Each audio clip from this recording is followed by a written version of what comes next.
Hey everyone, Scott Sillari here with Vyral Marketing, and we have another wonderful edition of the Harrelson Hangout with Greg Harrelson himself. I'm doing a live coaching call with one of his agents. Only his agents does he do this. It's very specific to help, show people what he's doing on his team to be successful. So we have Chris, one of his newer agents, here with us, and welcome, Chris, and Greg. Thanks again for doing this, and what are we going to learn today, Greg? Well, you know what? I tell you what. Who knows what we're going to learn? I guess it depends on what answers Chris gives us and what insight we can extract from him. So I'm excited. Chris, I appreciate you participating on the coaching call. And what you may or may not have been, what I might not have explained to you is what I'm doing here with the Hangout with the Harrelson Hangouts is just kind of being transparent on how I coach my individual agents within the company, in hopes that somebody across the country, they might get a tip from one of these hangouts that might help them in their own in their own market. And if we can help a real estate agent somewhere across the country do better in their business, then fantastic. I think we have a duty to contribute to the real estate community in that way. So, Chris, let's just go ahead and get started. And just so people kind of have a little bit of background on you, you just recently came to my company. How long have you been with me? Just a couple months. Over 2 months. Yeah, just over 2 months. Just over 2 months. And how long have you been a licensed real estate agent? Because you're a little bit unique. A lot of times I bring real estate agents in right out of the licensing school. You have been in real estate before. How long have you been licensed selling real estate in Myrtle Beach? I had just hit my 1 year mark as a realtor when I made the switch to your office. Okay, so you've been in, and so how many, before, I guess, in your first 10 months, how much business were you doing? How many closings have you had, or listings did you have? Before coming here, I think I'd closed 15 transactions for the year. Okay, and that's a really good business for somebody that's just started. So congratulations for that. And people that are listening to this, I mean, there might be some top producers on the phone, that have done, obviously doing hundreds of deals. But at the same token, we all know that somebody doing 15 plus transactions their first year is pretty exceptional. So where do you stand now? You've only been here 2 months, so obviously it can't be too many more. But how many deals have you done so far, year to date? I've already closed one. I've got 4 pending. Okay, good. Right now. So within the first 2 months, of coming here, I'm on track to close 5 before the end of the year. Okay, great. That's actually really fantastic. So now you're already starting to trend up. You're starting to see that just in the last 60 days that you're already getting some traction from some of the teaching that we've given. So tell me this, and I have not asked you this before, but what is the difference in what you did before and what you're doing now? I mean, how would you describe the difference between, you got into this business for 10 months, this is kind of, what you viewed as the real estate business, this is what your job is, or your career looks like, and how has that shifted over the last couple of months? Well, I was fortunate that a lot of my initial business in my first year came from my sphere of influence.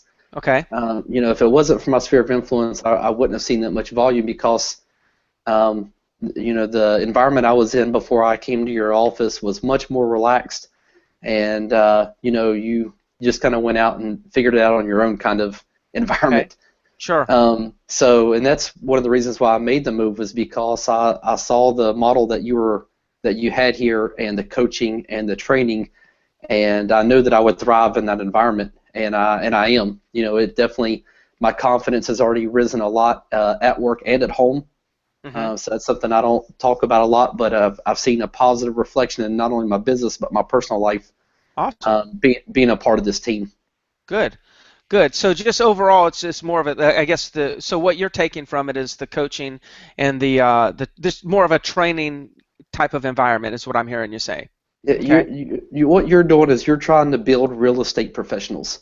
I mean, Sure. that's what you're out to do every day, is to make sure everybody in your company is a professional real estate agent, whether it's buyers or sellers or whoever they're working with. And I just feel like if you're not striving to do that, then what are you doing? Yeah, got it. Got it. And this is not intended for anyone that's listening to be a plug about my company or what I'm doing. What I'm really doing here, Chris, is just to see what you are seeing as a difference, because what you see as a difference is probably going to be going to influence the direction that you head in, as well as it gives me a little bit of an indication of what you see as valuable. And because there could be many things there could be many ways a company could deliver value, but not every real estate agent will look at the same things and declare them valuable. So I'm just kind of trying to get an understanding of where do you see the value, and obviously it's in the coaching, the development, the mentoring type of side, which means, okay, now I know that you're probably going to be very coachable because you see that as a value. So that's really the reason behind my questions there. So let's go to 2016. I know we've just been working on our business plans and we've been spending some time on that. So what do you want to accomplish in 2016? My goal right now is 50 transactions for the year. That's what I'd like to accomplish. So 50 total sales, closed transactions for 2016. What makes you think you can do that? Because I asked the question for this reason alone. Most people that are listening are saying, there's no way this guy's going to do 50 transactions his second year in the business. Okay, now I believe it's very possible.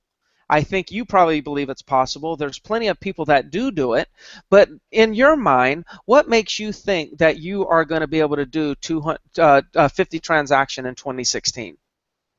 I've just totally changed my work ethic. I had a pretty relaxed work ethic, before I came here, and like I said, by the end of the year, I think I've closed, maybe 18 or 20 deals, before December 31st, if everything, continues to go the way it is now. So I feel like with the change in my work ethic and my schedule, I'm working on a regimented schedule on a daily basis, that I'm going to be able to make that shift and to improve to that amount. Mm-hmm. So let me ask you this: if something was going to get in your way, and I don't want the answer to be nothing's going to get in my way, I will not fail. I mean, really, if something was going to get in your way, whether it be one of your weaknesses, maybe it's something that you don't know. I mean, what if something could get in your way? What do you think it would be? What are some obstacles that you maybe are a little bit concerned about that might prevent you from reaching that goal?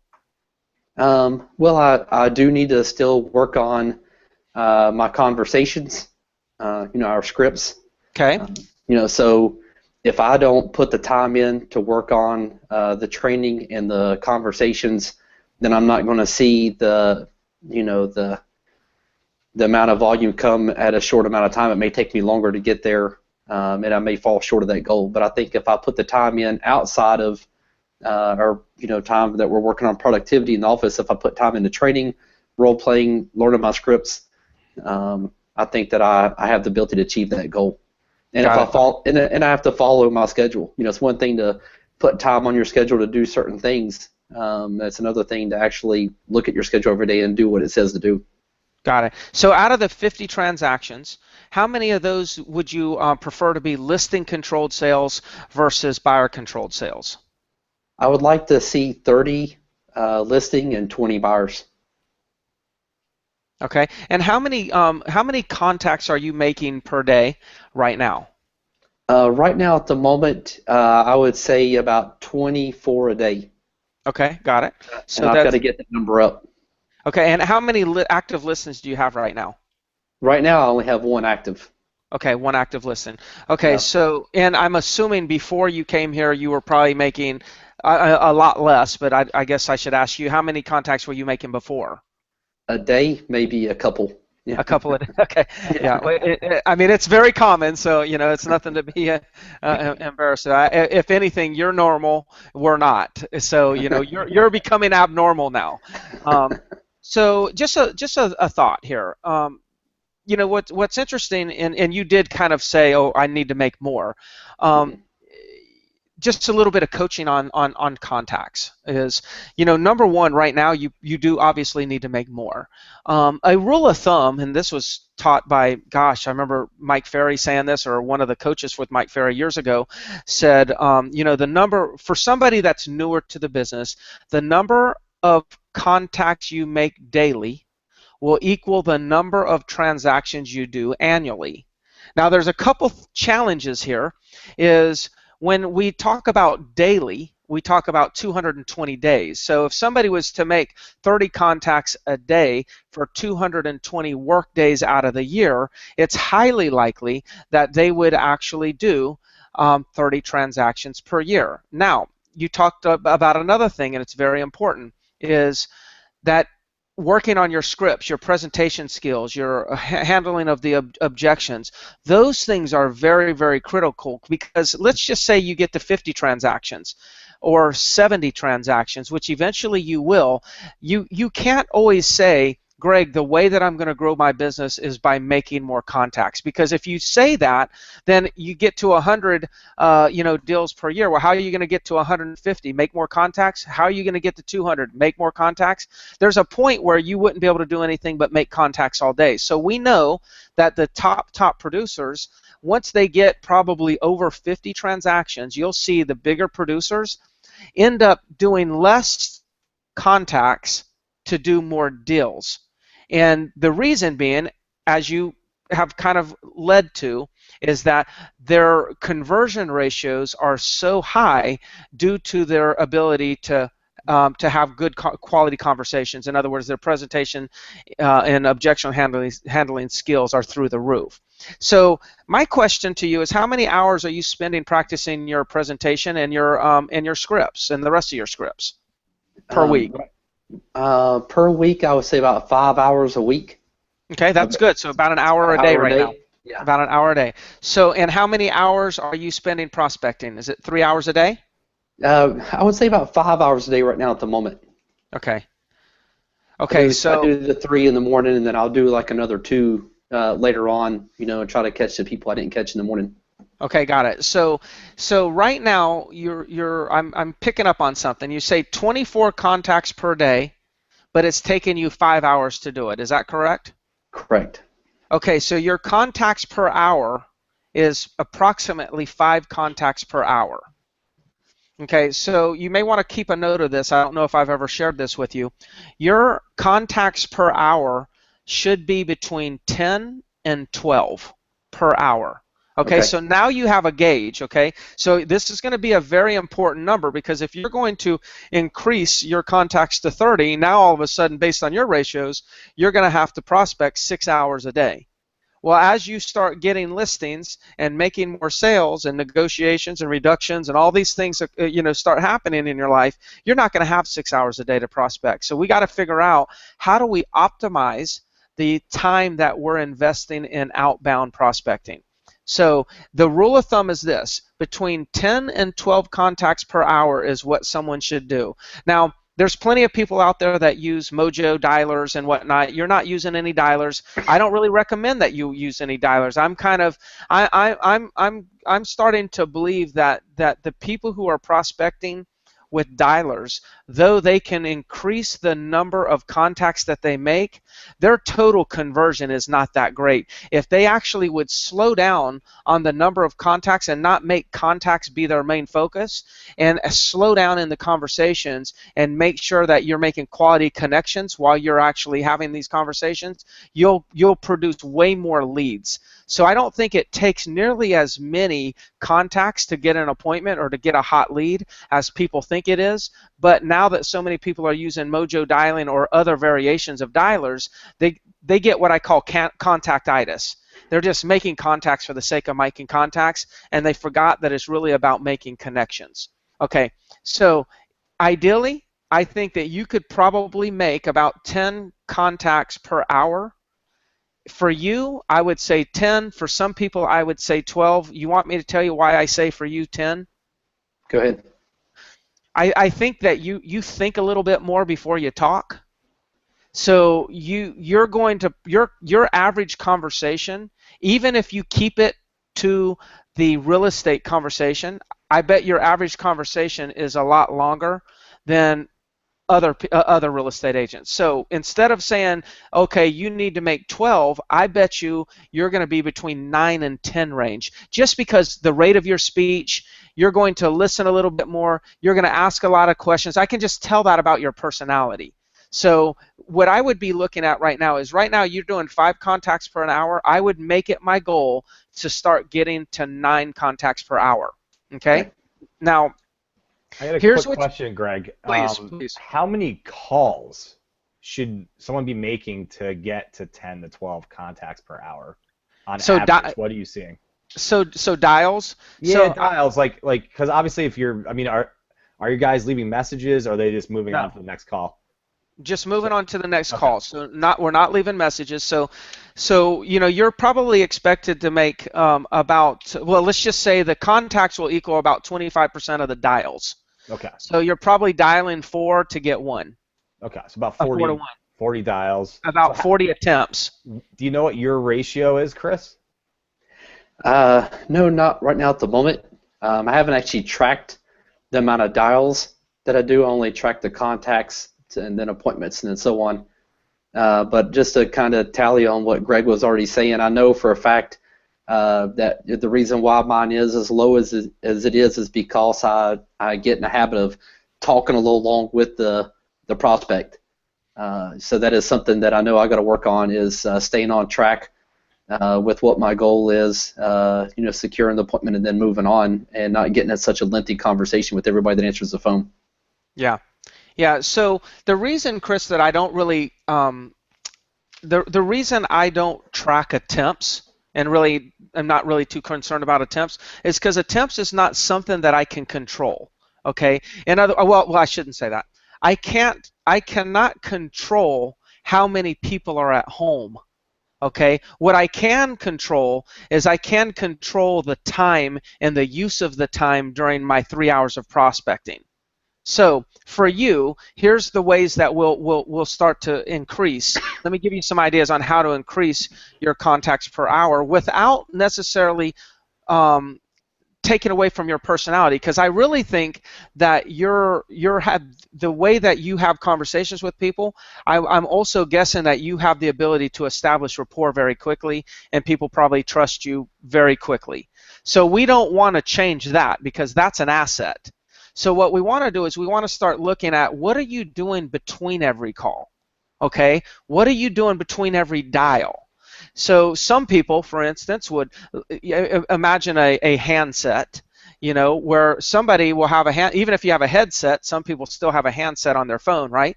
They'll lift up their handset, they'll dial, they'll talk, then they'll hang up by putting the handset back on, then they'll pick the handset back up, and then they'll dial, they'll talk, and then they put don't just take the handset off at whenever you start, and don't put it on for 3 hours. Don't put it back on that phone for 3 hours. In other words, just the sheer fact of taking those couple of seconds to put it on the phone, off the phone, on the phone, off the phone, that's taking time. Okay. The other thing is like, what are you doing if you get a lead? You get a lead, and so what do? I'm sure you're probably taking some notes while you're talking, but after you get a lead and you hang up, what do you do with that information? Well, I'm gonna. Your face is turning red, so I have a feeling that you're doing something that you don't think you should be doing. Yeah. Okay. Yeah. And in fact, I just had this conversation with Jan the other day. Okay. But yeah, it is exciting sometimes to get off of a great phone call. You just got a great lead. So instead of continuing to dial like we should be, I'm already on there. I'm looking at comps. I'm looking to see maybe what this house is going to worth. And so that's a big thing too. But I have already had that conversation, and I'm working on that currently to get that mindset changed to, and again, we go back to schedule. Well, that 11 to 11:30 time, that's when we go back and we look at the leads, follow up with those people, and do other things we need to do, not during the 8 to 11. Absolutely. But I'm 100% guilty of getting excited and diving into it like the second I hang up. Yeah, you kind of do a victory lap, huh? You just kind of like, want to celebrate. I understand. Doing burnouts. Yeah, I got you. So, like, if we were to take a stopwatch and do a stopwatch test on you, and it only works if somebody's doing a stopwatch test on you when you don't know they're doing it. But if I was to take a stopwatch test, I would bet that that you're probably only prospecting, literally being productive at prospecting probably only, if you prospected for 3 hours, probably only an hour and a half. And this is where people can make up their time, make up their contacts right here. Is like, what I used to do when I was really focusing on my own personal production, I had a lead sheet. And as I'm talking, I'm asking questions. And every question that I wanted to ask was on my lead sheet. And I would just look at my lead sheet and keep asking questions that kept the conversation going, and then I was collecting important information on them that I would be able to use later on in a listing presentation or a pricing presentation and whatnot. But as soon as I hung up the phone and said, hey, you know what, I'm going to either meet you at 2 or I'm going to get back with you tomorrow morning at 11:30, whatever I was doing from an appointment standpoint, I would take that lead sheet, literally, I threw it on the floor under my desk and just moved on to the next call. Never put the handset back on the phone. See, if you don't put the handset back on the phone, guess what you hear? And you'll get tired of hearing that noise, that dial tone, so guess what you'll do? You'll dial. See, the way to get rid of the dial tone is to actually dial or be talking to somebody. So you keep the handset off, and when you start getting in your little victory dance mode, you should just and you start to hear that dial tone just sitting there, that means, hey, stop what you're doing and get back to what you're supposed to be doing. Very, very important, Chris. So right there alone, that probably could save you, potentially 20 minutes, 30 minutes a day. Well, so if you think about 30 minutes, you should be able to make 5 additional contacts in 30 minutes. Because it's 10, well, we're calling 9 contacts an hour for you, but if I was talking about 10 contacts per hour, that means 5 contacts per 30 minutes. The other thing is this. You got to be very careful at looking at people's names, looking at their address, whoever you're calling, and then start like, I wonder how I'm going to approach this one.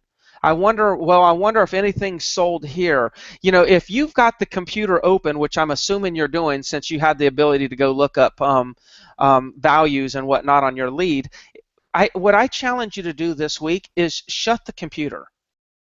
Actually, just shut it down. So some people are going to say, well, Greg, if I'm calling in a community, I want to be able to know something about the community. That's fine. Do a CMA, print out a couple printouts, detail sheets of some solds that you might be, that you think are important, that have, important information that you can convey to somebody.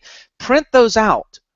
Let's not go paperless when it comes to prospecting. Let's actually go computerless when it comes to prospecting. Go all paper when you prospect, less computer. And if you'll go all paper, then you're gonna minimize the distractions that you have of all the little bells and whistles and alerts and whatnot that pop up on your computer.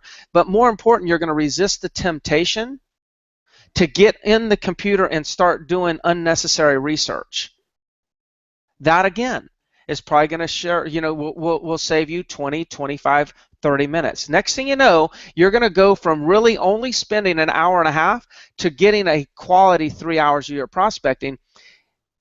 I could name, gosh, man, Ty Leon Guerrera, Jeff Quinton, Bernie Gallerani, John Ames. I mean, I could name so many real estate agents right now that when we were prospecting 10 years ago and we were prospecting hard to build a big business, we were making 60 contacts a day.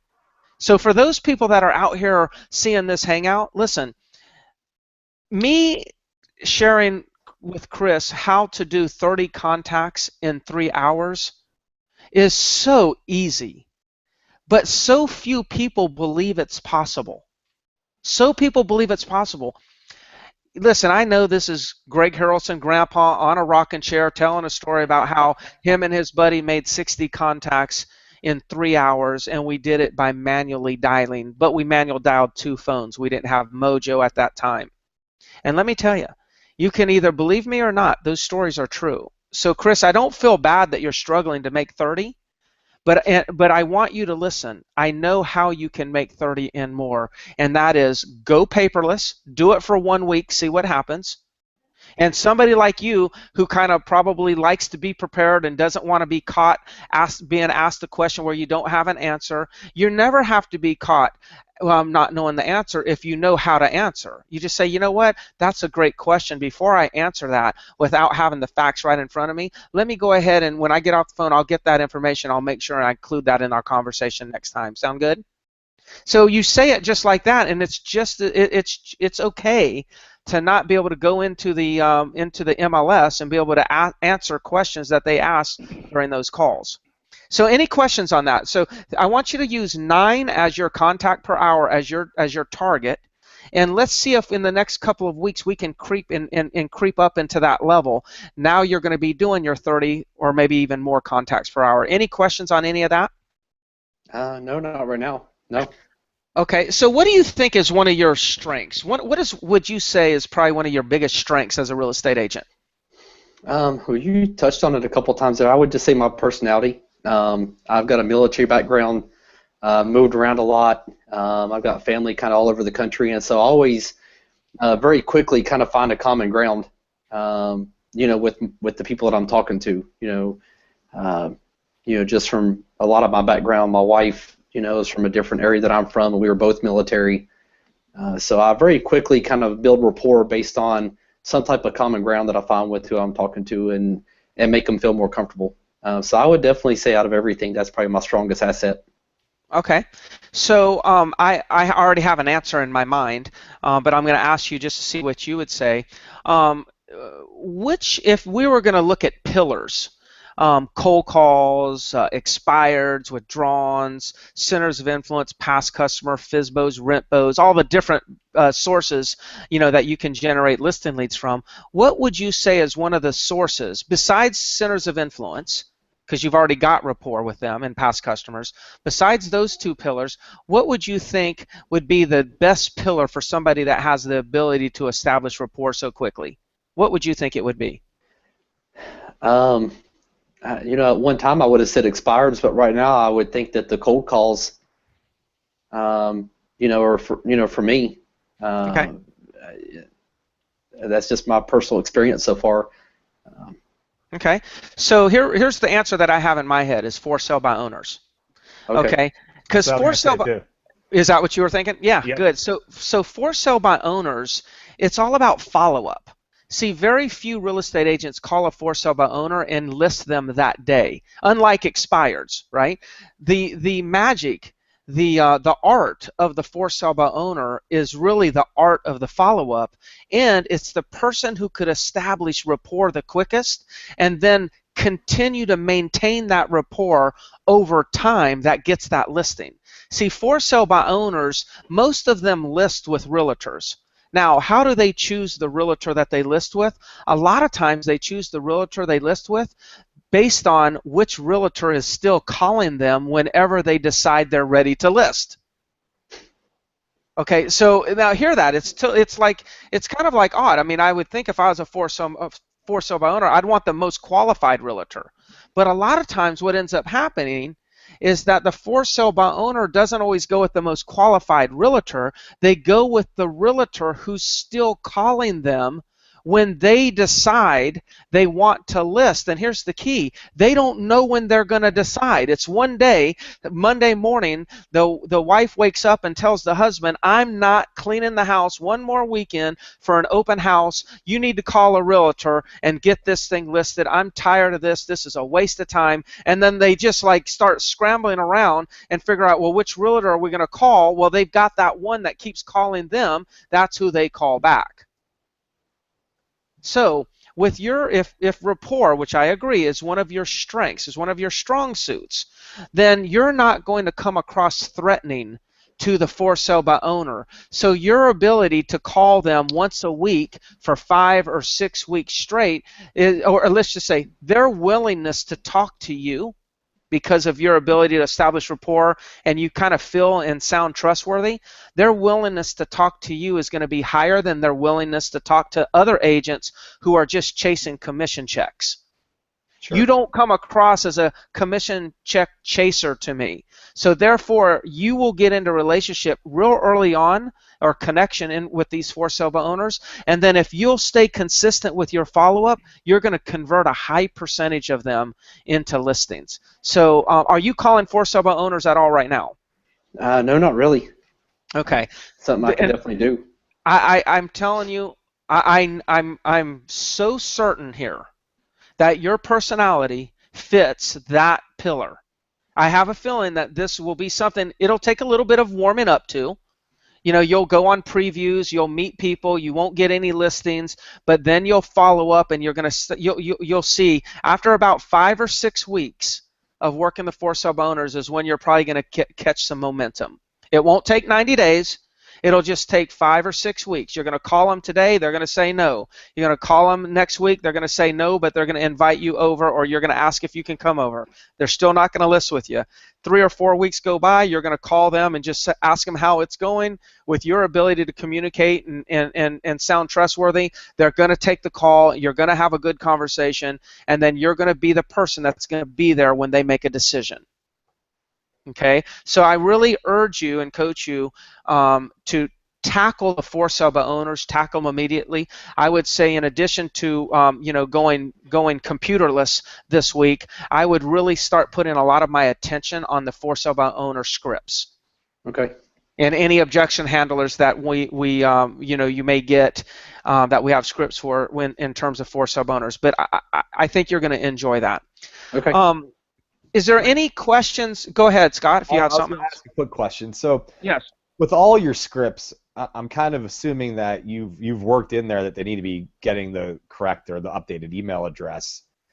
I think that's something for Chris to pay attention to. The fact that if you're getting an updated email address, that gives you access to send them information later, so you're not having to worry about if you don't, like when Greg mentioned earlier, if you don't know the answer of that question, saying you can get back to them later with that information, having their email address will allow you to do that as well, right, Greg? 100%. I mean, the reality is this, is as soon as you get off the phone with a for sale by owner and you have a decent conversation, assuming you got the email address, not until your prospecting session is over, because you would have a piece of paper, they'd be on your lead sheet. As soon as you quit prospecting for the day, you look on the floor, you collect all your lead sheets, and then you do whatever action you need to do, you do it right then. So to me, I would immediately email that for sale by owner. I would have some email already set up in my computer that said, thank you, John, for the conversation we had. I understand that you're still selling it on your own, but I wanted to be of a resource. By the way, here's some additional information. Okay. Now, of course, you put them into Infusionsoft in our Infusionsoft account, and we already have a for sale by owner campaign that'll go out to them, and it goes and it'll alert you as they're clicking through the various the links that we have, and it'll trigger, it'll tell you, it'll alert you when you need to call again. If you need to call them before your next scheduled follow-up call, it's going to tell you based on their click patterns. So there's all kinds of things that we've got going on that you have access to that is important. That makes it ultra important to get that email address. Ultra important. Absolutely. Matter of fact, one of the things that you'll want to do is get their email address, and then you'll want to, you'll also let them know after the first or second call that, hey, our website we have the ability through our website to alert you anytime there's a property that sells in your community. I'll make sure that you get that information. Then we can put them into the website, and anytime there's a closed transaction in the MLS in their specific community, it can email them alert from you saying, hey, here's another one that just closed right down the road. Yeah. So we'll bombard them with communication, but the most important thing is if you want to use your personality, that strength, use it to your benefit, then you want to get in front of for sale by owners. I'm telling you, they will absolutely love working with you. That's just the way it is. Okay. Right. So real quick, we had a few questions from Andrew. Andrew, Greg, most of the scripts you're using are from probably Mike Ferry's playbook, and then maybe you adopted and kind of made them your own. Is that accurate to say? Yes. I mean, most of it is, being with Mike Ferry as long as I have, and still with Mike Ferry organization. I still use their scripts. I mean, there are some variations, here and there, but it's very little. We Okay. we practically use the scripts as he designed them. So if someone wanted to reach out to you that's watching this, what's the best way to reach out to you and connect? My email, gregharrelson@gmail.com, would be the Okay. best way. All right, Be the guys. best So way. everyone watching, gregharrelson@gmail.com. If you have very specific questions for him, I'm sure Greg would be able to find the time to get back to you. And thank you for watching. And Greg, anything you want to kind of finish and wrap up with Chris here? Chris, I think that's about it. Is there any final questions for me, Chris? Anything that we talked about that I can expand on? No, not right now. Just a lot of work ahead of me. Yes, you got a lot of work. But here's the one thing I want you to understand. Making more contacts will come from actually more focus. It won't come from more time. Okay. So you should be able, I mean, when we're successful is when you're doing the same amount of contacts, but instead of you taking 5 hours, it's only taking you 3 hours. That's what we need to work towards. Okay. Because we cannot get into this game of like, okay, to grow you have to add more time. Because eventually you run out and then you're stuck. So it doesn't work that. So we want to nip this in the butt right now and make sure that again, go computerless. Okay. Paperless on everything else but prospecting. Go computerless on prospecting. All right. Okay, that's about it for us. And for all those that are listening, I hope or watching, I hope you found some value, and maybe there's a little tip here that'll help you do good in your own real estate in your own market. And if just one of you get one thing and it makes a difference, then it'll make this all worthwhile. Thank you for tuning in.